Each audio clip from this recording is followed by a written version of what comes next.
ఈ మంగళసూత్రం గొప్పదైతే, ఈ మంగళసూత్రం నా భర్త కట్టిందైతే, ఈ మంగళసూత్రంలో చెప్తుంటే నా భర్త ఈ కాలకూర తాగినా ఏం కాదు, కనుక తాగని చెప్తున్నాను తాగుంది. పరమేశ్వరుడు రెండో పక్కన చూడుకున్న కాలకూర తాగేస్తాడు.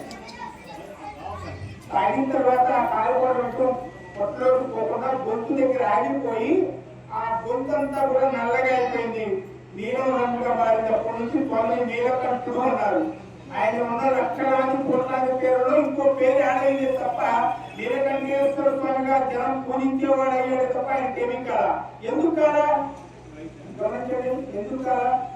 కాలకూడదు కదా, అమ్మడుకుని కదా, మంగళసూత్రం మీద కాడు ఏం పెట్టి ఈ మంగళసూత్రానికి చెప్తుంటే ఇది నా భర్తే కట్టిందైతే ఆ విషం తాగిన నా స్వామికి ఏం కాదు అంటే మంగళసూత్రాన్ని అంత మది నమ్మింది మనతో.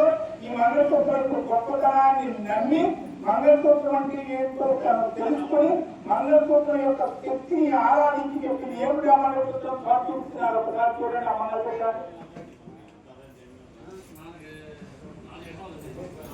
నేను ఒకసారి చూడండి, కొంచెం పెద్ద సైజుగా ఉన్నాయి. ఈ పెద్ద సైజుగా ఉన్న మంగళసూత్రాలు ఉంటే ఈ సూత్రం కూడా ఇంకొంచెం పెద్దగా ఉందనుకోండి, దానిలాగా పెద్దగా ఉందనుకోండి.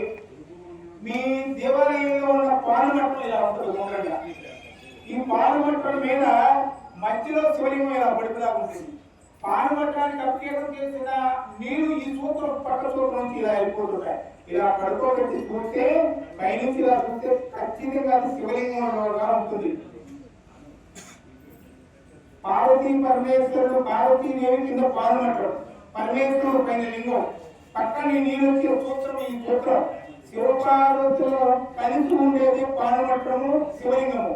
అలాంటి శివపార్వతులు కలిసిన లింగ రూపంలో ఇది నిర్మాణం. విశ్వకంలో భగవానుడు ఈ యొక్క మాంగళ్యాన్ని ఇలా చేశాడు. చుట్టూ పాదమట్టం లాగా, పైన శివలింగం లాగా, పక్కన శివపూతం లాగా తయారు చేసి ఆ సూత్రాన్ని చేసి మెడలో కట్టుకునేలాగా చేశారు. కాళ్ళకు పెట్టుకునే పట్టీలు, చేతులకు పెట్టుకునే గాజులు, లేకపోతే కంకణాలు, చెవులకు పెట్టుకునే దిద్దులు, ముక్కు కూడా